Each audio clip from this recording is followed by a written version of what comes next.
El Ministerio de la Enseñanza y la Evangelización, Jesús Soberano Señor, presenta Palabra de Iluminación con el Maestro de las Sagradas Escrituras, Dr. José Briceño. Quédate con nosotros para que recibas las bendiciones que el Dios Eterno ha plasmado para ti en su palabra. Esto es Palabra de Iluminación. Bendiciones. De nuevo, el Maestro José Briceño, transmitiendo verdades del reino, la verdad verdadera, la verdad absoluta. Esa verdad que está plasmada en el texto sagrado y que se dio por los dos tipos de inspiración, teuneuto y fenómeno. Y habría que conocerlos para determinar esa verdad verdadera, verdad absoluta que emanó del corazón de Dios y que está plasmada en el texto sagrado. Y entre ellas otras verdades que tienen que ver con el pensamiento de las tinieblas, el pensamiento de los hombres, y para usted de contar. Ese es mi trabajo como maestro, indagar, escudriñar, no leer Biblia. La Biblia no es un libro de lectura. La Biblia es un libro de estudio, se lee para estudiar. Transmite el Maestro Briceño desde el estado de Texas, la hermosa ciudad de Dallas, para un mundo que me escucha en el ámbito internacional, por ende, en Sudamérica, Centroamérica, Norteamérica, Suramérica, Europa, Asia, Ucrania, aún hasta el continente africano.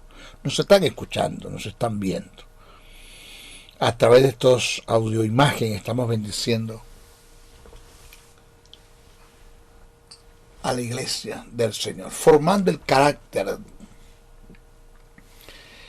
de todos los que son llamados hijos de Dios. Estamos desarrollando el tema de la fe. En esta oportunidad me toca presentar un tópico que, como todos, los considero de suma importancia que lo tomemos en cuenta en el ejercicio de la fe.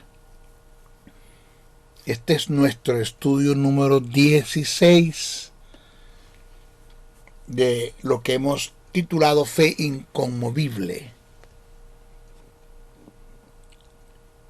El tópico a tratar tiene que ver con el depositar la fe en una verdad trascendental o en una verdad circunstancial. El no tomar en cuenta este principio, esta verdad, este factor que es tan determinante y tan importante para ser escuchado de Dios en la fe y tener respuesta. Es tan importante tomar en cuenta esta verdad, porque hubo gente dentro de la iglesia que nunca les funcionó la fe que depositaron en una verdad circunstancial por razones que ahora voy a presentar. Gentes que murieron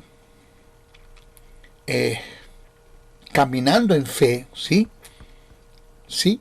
tenían fe, pero no conocían el otro lado de la fe. Que nosotros no somos llamados a depositar la fe en una verdad circunstancial, sino en una verdad trascendental o en una verdad presente. Eso es de suma importancia entenderlo. Hay una gran diferencia entre una verdad trascendental y una verdad circunstancial. Vamos a definirlas. Vamos a dar un concepto de lo que es la verdad circunstancial para notar la diferencia que hay entre una verdad circunstancial y una verdad trascendental.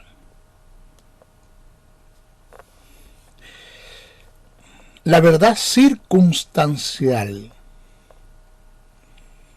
es aquella que se dio por ende bajo unas circunstancias en un caso específico, en un área determinada, para que se cumpla un propósito mediante Dios en los hombres que Él escogió. Dicha verdad, la circunstancial, está adherida, ajustada, adjudicada a los designios de Dios. Y está adherida, ajustada a la voluntad determinante de Dios para ese momento. Por eso es que es circunstancial. Muchas personas, entre patriarcas, jueces, reyes y sacerdotes, entre otros, en el Antiguo Testamento, que eso está registrado en la dispensación de los patriarcas, de los reyes, jueces y sacerdotes, se movieron en fe, en una verdad que para el momento se ajustaba a una circunstancia. Era específica y determinante para ese momento. Y eso quedó registrado por inspiración, forma parte de los hechos, sucesos, de verdades que Dios cumplió en personajes en diferentes dispensaciones, como la de los patriarcas, reyes, jueces y sacerdotes. Pero, aquí está el pero, oído, pero dichas verdades no nos sirven para movernos en fe en estos tiempos de gracia. ¿De qué usted está hablando, maestro? Ya voy a dar ejemplos, porque esto que estoy presentando es determinante, es importante tomarlo en cuenta, porque se puede perder hasta la vida, bienes, dinero, familia, se puede perder el propósito de Dios, se pueden perder muchas cosas, porque al no haber respuesta de Dios, al no haber un resuelve de Dios, pues hay pérdidas, pero Dios, ¿y por qué no hay un resuelve y una respuesta de Dios? Porque Dios no está comprometido con responder oraciones a aquellos que las han hecho, que han depositado su fe en la oración que hicieron, una verdad circunstancial que no trasciende nuestros tiempos. Por misericordia Dios se podrá mover, pero no es el caso.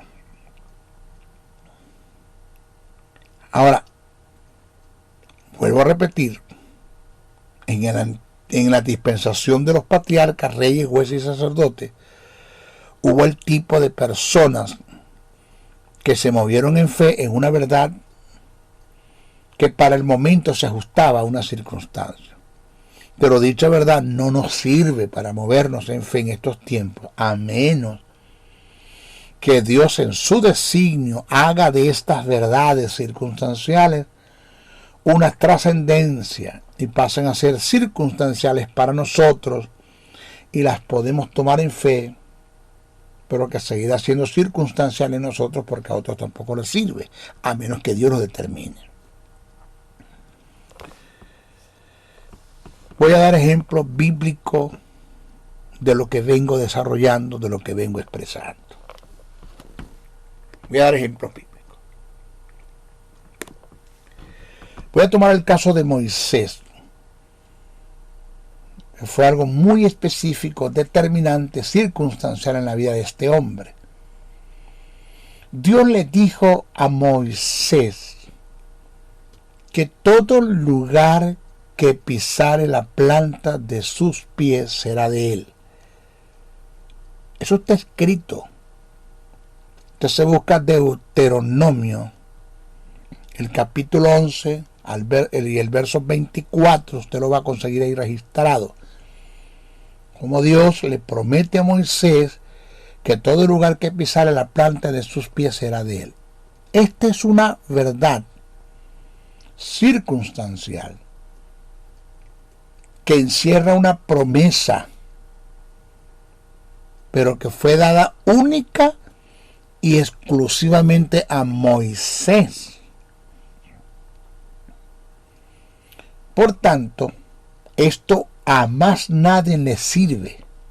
O sea, yo no me puedo mover en fe en esta verdad que es circunstancial, que fue específica y determinante para Moisés, a menos que Dios en su designio y en su voluntad decida hacer de esa verdad circunstancial una trascendencia y nos sirva para tomarla en fe, o me sirva para tomarla en fe, que fue el caso de Josué. La verdad que Dios le dijo a Moisés bajo unas circunstancias, se la dio a Josué en la misma circunstancia. Es decir, la verdad que Dios le dijo a Moisés pasó a ser una trascendencia para Josué, pasando a ser o quedando a ser una circunstancia en Josué, porque a mí tampoco me sirve. Fíjese lo que dice Deuteronomio en el capítulo 11, verso 24. Cito: todo lugar que pisare la planta de vuestros pies será vuestra. Desde el desierto, y le puso límites, desde el desierto, ese todo está con un límite, desde el desierto hasta el Líbano, desde el río Éufrates hasta el mar occidental, será vuestro territorio. Este fue el caso de Moisés. Esta verdad que se dio en Moisés también se dio en Josué. Lo circunstancial pasó a ser trascendental para Josué, pero siguió siendo circunstancial en él. ¿Qué le dijo Dios a Josué? Tiempo después. Josué, eso está escrito en Josué, el capítulo 1, verso 1 al 3. Dice: aconteció después de la muerte de Moisés, siervo de Jehová, que Jehová habló a Josué, hijo de Nun, servidor de Moisés, diciendo: mi siervo Moisés ha muerto. Ahora pues levántate y pasa este Jordán, tú y todo este pueblo, a la tierra que yo les doy a los hijos de Israel. Yo os he entregado, como lo había dicho a Moisés, todo lugar que pisare la planta de vuestros pies. ¿Qué usted me quiere decir con esto, maestro? Lo he visto, lo he escuchado, nunca me cuadró, por eso nunca lo hice. Había algo que me llevaba a rechazar estas acciones.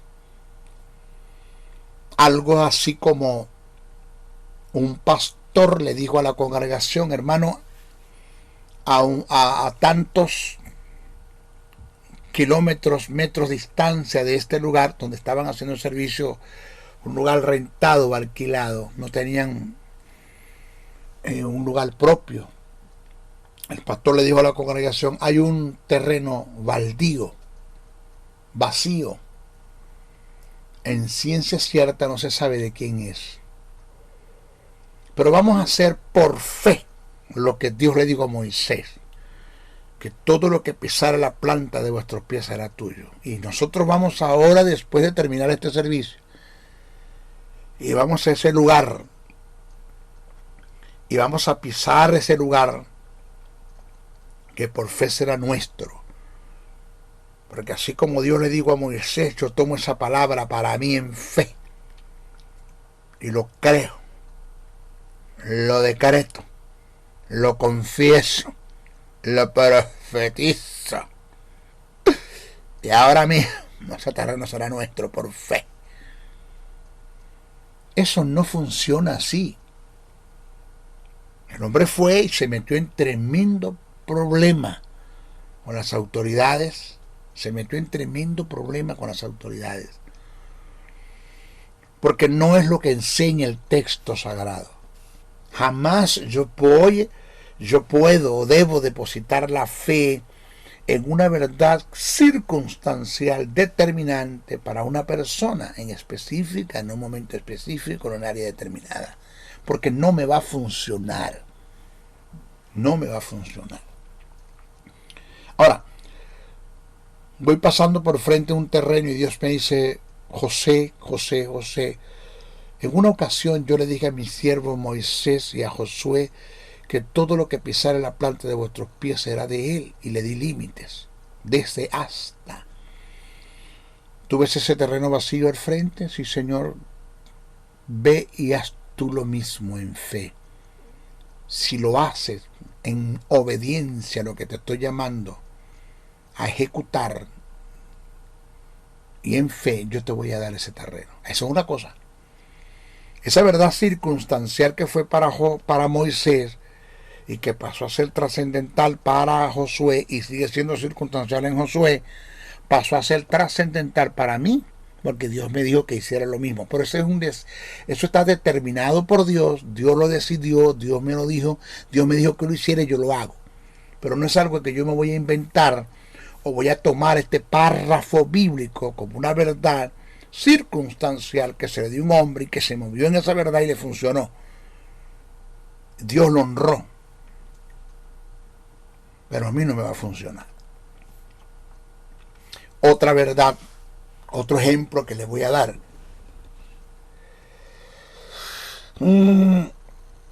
Es el caso del carcelero de Filipo.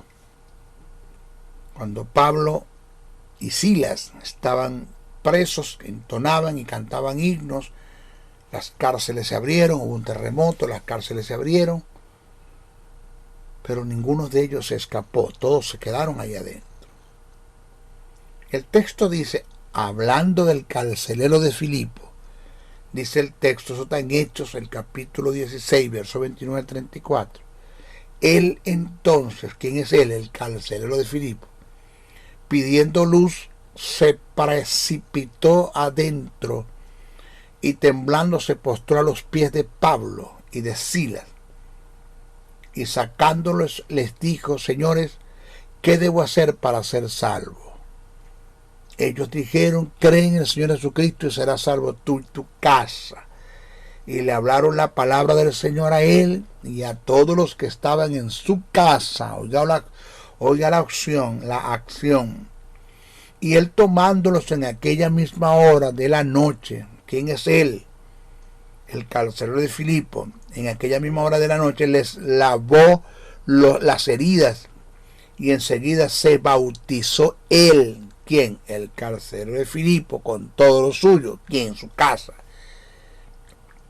Y llevándolos a su casa, hablando del recinto, entre su familia les puso la mesa y se regocijó con toda su casa de haber creído a Dios. Le pregunto a la hermana Petra o al hermano Juan de los Palotes, por decir algo, hermano, ¿cómo está usted? Bien, gracias. ¿Y su familia, tus hijos, tu padre, tu madre, cómo están ellos? En la promesa. No entiendo. Ellos no son creyentes, maestro, pero están en la promesa. ¿Cuál promesa? Cree en el Señor Jesucristo y serás salvo tú y tu casa. Perdóname, pero es que eso fue algo que se le dio al carcelero de Filipos. Fue una verdad circunstancial para el carcelero, pero no te pertenece a ti. Tú no puedes depositar tu fe en una verdad que se le fue dada al carcelero, no es para ti. Que se pueda dar en ti, sí, está bien. Se puede dar y se ha dado, donde se convirtió uno y todos se convirtieron. Eso sería lo mejor que pueda darse en cada uno de nosotros. Cuando un miembro de la familia acepta el plan de salvación, lo mejor es que eso se dé para todos. Gloria a Dios. Que se ha dado, se puede dar. Pero no voy a depositar mi fe en una verdad que se le dio fue al carcelero de Filipo. Esta promesa que se dio en el carcelero de por igual está limitada a una verdad circunstancial que no trasciende a nosotros. Por lo tanto, no debemos, repito, apropiarnos de ella en fe, a menos que Dios en su designio decida transferirnos esa verdad y de esa forma la podamos tomar en fe. Entonces, tantas cosas que se han dado en la vida de los patriarcas, jueces, reyes y sacerdotes, y que fueron verdades circunstanciales, y que ellos la caminaron y la vivieron en fe, y les funcionó, y Dios cumplió, pero fue una verdad para ellos. Para mí no me va a servir eso. Entonces hay que tener cuidado. Por eso es lo importante de estudiar las Escrituras, tomar en cuenta el emisor, el receptor, la comunicación, la causa de la comunicación, el contexto histórico, el cronista, la idiosincrasia, qué se dijo, el por qué se dijo, quién lo dijo, a quién se lo dijeron, quién lo escribió, quién lo recopiló. Eso es importante cuando estamos leyendo el texto sagrado. Por eso es que yo siempre he dicho, y lo confirmo y lo sostengo, que la Biblia no es un libro de lectura, es un libro de estudio. Se lee para estudiarla. Si usted está leyendo la Biblia y no analiza lo que usted está leyendo, usted tiene su problema muy grave, porque usted se convirtió en un lector, pero no un estudioso de las Escrituras. ¿Ok? Entramos en otro tópico. Dejamos claro esto de la verdad circunstancial y la verdad trascendental. Entramos en otro tópico. ¿Qué produce la fe en el creyente? Maestro, ¿qué produce la fe en el creyente? Lo primero que hay que dejar en claro es que la fe como fruto, la fe como don espiritual o la fe para salvación, en sustancias y naturalezas es la misma, pero en operaciones es diferente. Una cosa es tratar la fe como fruto, producto del nuevo nacimiento. Otra es verla como manifestación del Espíritu en el don espiritual en un momento determinado, como auxiliar o como arma espiritual. Y otra es verla como aquello que produce la predicación del Evangelio de los incrédulos, que cuando escuchan la predicación del Evangelio, las buenas nuevas de salvación, esa palabra le imparte fe en ellos. ¿Okay? A continuación voy a dar información acertada con bases bíblicas para responder a la interrogante que antes hicimos. ¿Qué produce la fe en el creyente? Presta atención. Muchos han alegado que la fe es producto de la palabra. Óigame. Muchos han alegado que la fe es producto de la palabra, tomando como base lo dicho por el apóstol Pablo en Romanos 10:17. Si analizamos bien el pasaje, tomando en cuenta la hilación del pensamiento, el texto con su contexto, nos podemos dar por enterado que el apóstol negativamente no viene haciendo referencia a la fe del creyente, sino a la fe que produce la predicación del Evangelio a quienes se les predica. Vamos a analizar el pasaje. Vamos a analizar el pasaje completo, porque es que no podemos sacar por las greñas un pedazo del pasaje, porque ya hacemos un desastre, nos convertimos en carniceros dentro de un quirófano. nos convertimos en los perfectos carniceros dentro de un quirófano, despedazando y haciendo desastre. El texto dice en Romanos el capítulo 10, versos 5 al 17, hay que leerlo todo para poder entenderlo. Vamos a leerlo y vamos a analizarlo. Cito: porque la justicia que es por la ley, Moisés escribe así: el hombre que haga estas cosas vivirá por ella. Pero la justicia que es por la fe, dice así, no por la ley, sino por la fe, dice así: no digas en tu corazón, ¿quién subirá al cielo? Esto es para traer abajo a Cristo. ¿O quién descenderá al abismo? Esto es para hacer subir a Cristo de entre los muertos. Mas, ¿qué dice? Cerca de ti está la palabra en tu boca y en tu corazón. Esta es la palabra de fe que predicamos. Que si confesares con tu boca que Jesús es el Señor y creyeres en tu corazón que Dios le levantó de los muertos, serás salvo, porque con el corazón se cree para justicia, pero con la boca se confiesa para salvación. Pues las Escrituras dice: todo aquel que en él creyere no será avergonzado, porque no hay diferencia entre judíos y griegos, pues el mismo que es Señor de todos es rico para con todos los que le invocan, porque todo aquel que invocare el nombre del Señor será salvo. Sigue la ilación. Pablo hace una pregunta.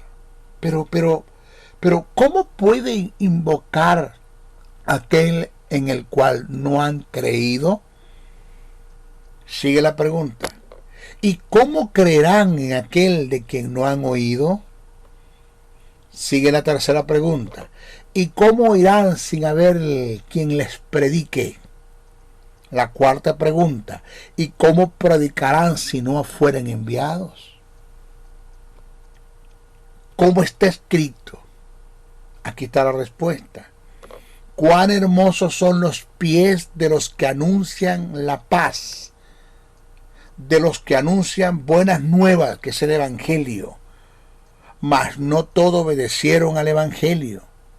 Pues Isaías dice: Señor, ¿quién ha creído a nuestros anuncios? Así que, por lo que les vengo diciendo, termino el pensamiento. La fe es por el oír, y el oír por la palabra de Dios. Cuando usted analiza el texto 17 del capítulo 10, después de haber pasado por toda la lectura, se está tratando la fe que produce el mensaje del Evangelio a los incrédulos para que se conviertan a Jesús y puedan hacer aceptar el don de la salvación.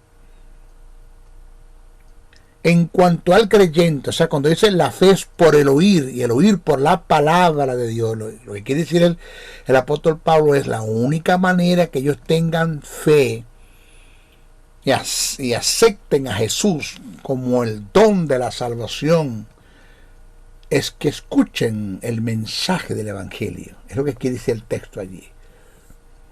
Pero en cuanto al creyente, la fe es algo natural en Dios y viene a ser depositada en el creyente a través del nuevo nacimiento por el Espíritu.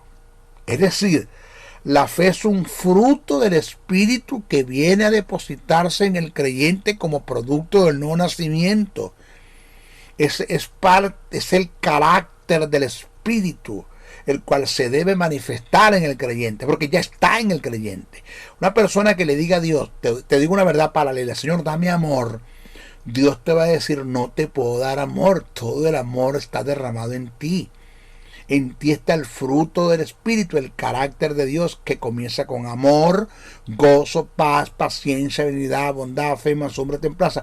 ¿Qué yo debo hacer? Conocer cada uno de estas características que forman parte del carácter de Dios, que es el fruto del Espíritu que se va a manifestar en nosotros, conocerlas cada una de ellas, para cumplir con los principios de cada uno de ellos, y caminar en eso y manifestarlo en el cuerpo, en mi vida diaria. El apóstol Pablo te describe por completo que la fe es parte de la naturaleza de Dios, del Espíritu, que es el carácter del Espíritu y está en ti, ya eso está en ti. No le pidas a Dios fe porque no te lo va a dar, la fe está en ti. Gálatas 5, 22, 23 dice, más el fruto del Espíritu es amor, no dice los, no él, porque es un carácter. Mas el fruto del Espíritu es amor, gozo, paz, paciencia, benignidad, bondad, fe, mansedumbre, templanza. Según Romanos 12, el capítulo 3, óigase bien, según Romanos 12, el capítulo 3, cada creyente ha recibido de Dios una medida de fe. El término griego que se utilizó para hacer referencia a la medida de fe es metropisteo, que define el poder o la sustancia que viene de Dios para hacer logros y producir milagros, que haya una presencia del Espíritu en la manifestación, que la gloria de Dios se manifieste en medio de nosotros, en medio nuestro, para que se solventen tantas necesidades que hay entre el pueblo y aún el mundo que se pierde. Por otra parte, el término metropisteo, que indica una medida de fe, no tiene nada que ver con porcentaje de fe, sino con una capacidad absoluta, total y completa que recibe el creyente mediante el nuevo nacimiento por el Espíritu. O sea, cada quien se nos dio una medida de fe. El hermano Juan de los Parotes tiene el 30%, la hermana Petra tiene el 60%, el hermano, no es lo que está tratando el texto. Hay que entender que el término metropisteos indica una medida de fe, no tiene nada que ver con porcentaje de fe, sino con una capacidad absoluta, total y completa que recibe el creyente mediante el nuevo nacimiento por el Espíritu. De modo que todo creyente tiene la fe de Dios absoluta, completa, está en él, no le falta la fe.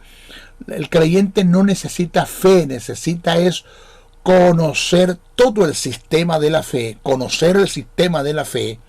porque si no conoces el sistema de la fe, los principios intrínsecos, endógenos que están en todo lo que tenga que ver con la fe, que la Biblia te da información de eso, y debe conocer las promesas y las bendiciones en cual yo voy a depositar la fe. Pero el creyente no tiene que pedir fe. Romanos 12:3 dice, digo pues por la gracia que me es dada a cada cual que está entre vosotros, que no tenga más alto concepto de sí el que debe tener, sino que piense de sí con cordura, conforme a la medida de fe que Dios repartió a cada uno. Ahora, hay un caso registrado en el Evangelio de Lucas, el capítulo 17, verso 5, donde hubo alguien que le dijo a Jesús, Señor, ayúdame en incredulidad.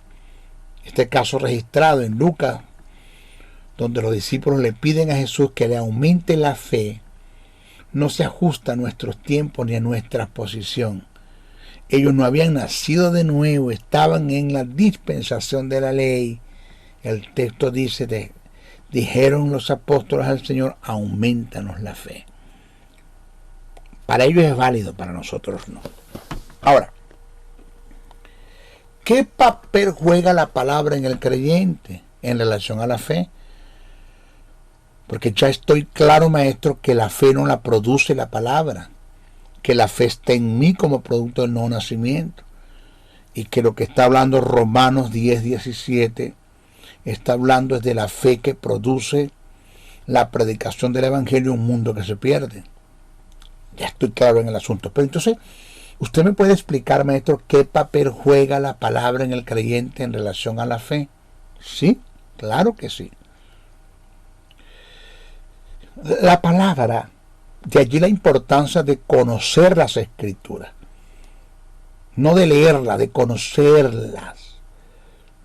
De hacer estudio preciso y conciso. Cuando estemos leyendo un párrafo bíblico, de hacer estudio preciso y conciso para poder extraer las verdades del reino que están plasmadas en el texto sagrado, para poder extraer la verdad verdadera, la verdad absoluta en relación al pensamiento de Dios, el pensamiento de las tinieblas, el pensamiento de los hombres. Importante, porque de allí depende el que nosotros tengamos una plataforma en la cual vamos a depositar la fe. O sea, la palabra, reitero, viene siendo el fundamento, la plataforma o el complemento de la fe. Esto indica que mientras más conozcamos las promesas, bendiciones, nuestro legado, nuestra herencia, mientras más conozcamos qué somos, qué tenemos y qué podemos en Cristo Jesús, mientras más conozcamos las verdades del reino en relación a nuestro, vuelvo a repetir, a mis promesas, mis bendiciones, mi legado y mi herencia, que están registradas en la palabra, que yo tengo una identidad de lo que yo soy, tengo y puedo en Cristo Jesús, más terreno tengo donde caminar y depositar mi fe. Por lo tanto, puedo tener toda la fe del mundo, pero si no conozco la palabra y lo que ella encierra como fundamento de la fe, de nada me sirve la fe. Por esta causa alegamos que la fe no viene por la palabra, la fe se desarrolla y se manifiesta por la palabra. El maestro briseño tiene una fe impresionante. Él tiene una fe, hermano, como wow, yo no he visto un hombre con tanta fe. No, perdóname. Si a medidas vamos, todos tenemos la misma medida de fe. La diferencia es que yo conozco el texto sagrado, conozco mi herencia, mi legado, mi bendición, mi posición, que yo soy, que yo tengo y que yo puedo en Cristo Jesús. Conozco lo que es una verdad trascendental, lo que es una verdad circunstancial. Conozco lo que es una verdad absoluta. Conozco la fe como sistema. Dios me enseñó a mí todo lo que tenga que ver con fe, que está plasmado en el texto sagrado. Entonces se da la posibilidad de que el Espíritu Santo manifieste su poder más a través de mí que a través de otros. Pero no es porque hay favoritismo, excepción y excepción de personas, sino porque hay un carácter formado en las verdades del reino en relación a la fe y en relación a mis promesas, a mis bendiciones, a mi legado, y tengo una identidad, sé lo que soy, tengo y puedo en Cristo Jesús. El apóstol Pablo dijo, pero teniendo el mismo espíritu de fe, conforme a lo que está escrito, creí. Pero teniendo el mismo espíritu de fe, conforme a lo que está escrito, creí. ¿Cómo voy a creer o a depositar la fe en lo que yo no conozco de lo que está escrito? Eso está en segunda carta a Corintios, el capítulo 4, verso 3. Entonces, debemos dejar en claro que la gente del Antiguo Testamento sí necesitaban una palabra para caminar en fe. Ellos sí le producía, sí, positivamente sí, le producía la fe la palabra. No habían nacido de nuevo. Ellos debían escuchar una palabra y en obediencia a ella tenían sus acciones de fe.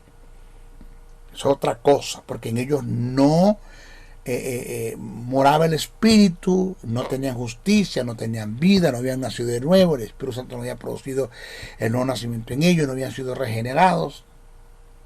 Es diferente a nosotros. ¿Ok? Lo otro también que hay que entender bien claro, es que la fe no la produce la prueba. Como muchos me enseñaron a mí. ¿Usted quiere fe? Pida prueba. Según lo que dice Santiago, esto es imposible. Eso no es lo que Santiago quiere presentar.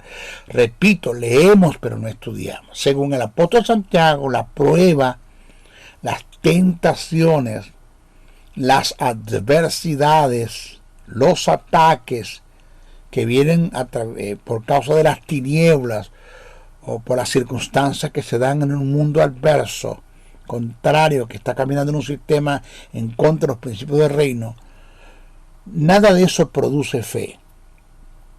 Todas estas cosas, las pruebas, las tentaciones, las adversidades, ellas vienen con el fin de derrumbar la fe que has depositado en la palabra que recibiste de Dios.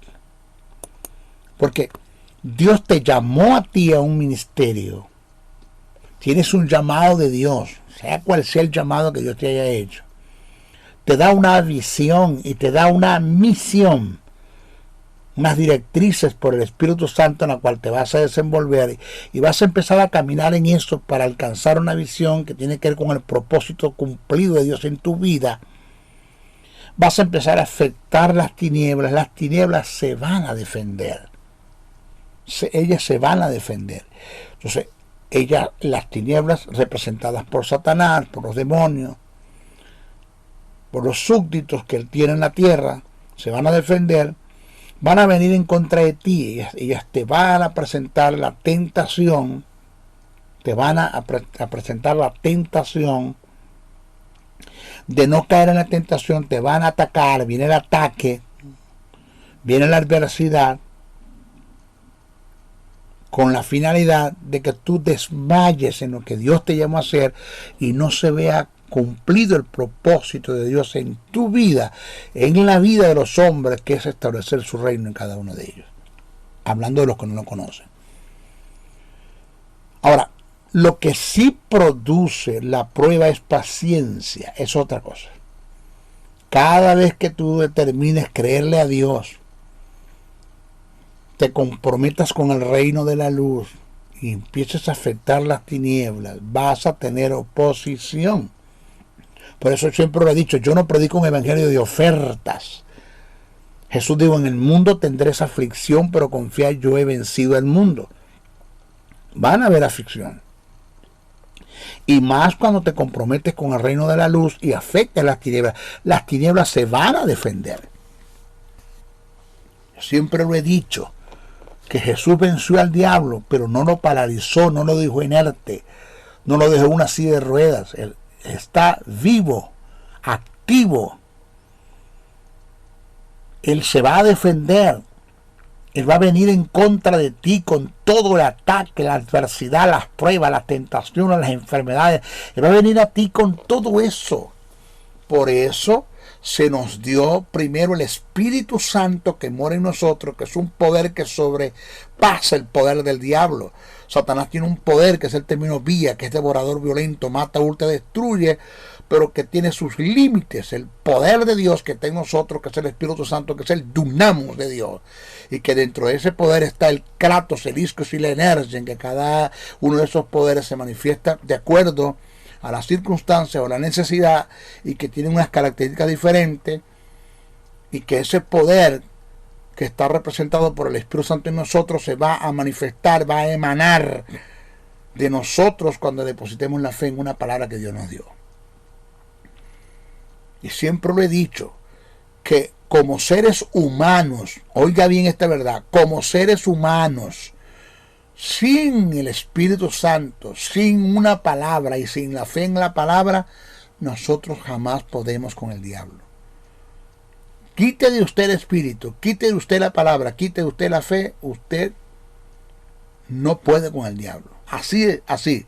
Es un ser que es superior a nosotros, como es un ángel caído, pero es un ángel. Nosotros somos seres humanos que necesitamos del Espíritu de Dios que está en nosotros. Por eso Jesús dijo, no te dejaré huérfano. Ustedes están bajo mi cobertura, quiso decir Jesús allí. Bajo mi cobertura, bajo mi cuidado, pero yo me voy y enviaré otro consolador que no estará con vosotros, sino en vosotros. Hará un trabajo mejor que el que yo vengo haciendo.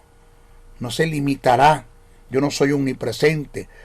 No puedo. Estoy limitado a un cuerpo humano. Aunque soy omnisciente, no puedo operar en la omnisciencia. Aunque soy omnipotente, no opero en mi divinidad como la omnipotencia, sino dependo de la fe en una palabra que mi Padre me dio, en el poder del Espíritu Santo que se va a mover a través de mí. Entonces Jesús puso en nosotros el Espíritu, pero además de eso nos dio una palabra y nos dio una fe. al depositar la fe en una palabra que Dios nos dio, esa fe en la palabra se convierte en el rema. Ya no es logos ni logión. Logos es lo que está escrito. Logión es el oráculo, es la voz audible de Dios.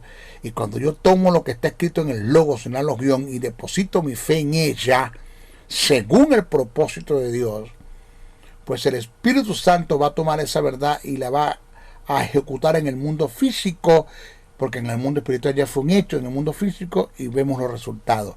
Hay presencia, se manifiesta la gloria de Dios, los ciegos ven, sordos oyen, mudos hablan, muertos resucitan, los paralíticos se levantan de la silla, leprosos son limpiados, los problemas financieros se resuelven, las enfermedades se sanan, por la intervención del Espíritu Santo. Esto no es algo mágico, un abracadabra, pata de cabra, ni una lámpara maravillosa que yo la froto y sale un genio y resolvemos los problemas. No funciona así. Esto tiene que ver con fe en la palabra, que el Espíritu Santo ejecute esa palabra, porque Él es el espadachín. La espada del Espíritu no es mía, es de Él. Entonces, lo que sí produce la palabra, lo que sí produce la prueba es paciencia. Cada vez que tú determines creerle a Dios, vas a tener oposición de parte de las tinieblas. Dicho ataque viene con el fin de detenerte en la fe que has depositado, en la palabra que has recibido de Dios, en las bendiciones, para que no alcance los objetivos según Dios. Por esta causa es necesario la paciencia para mantenernos en fe y alcanzar el objetivo de la fe.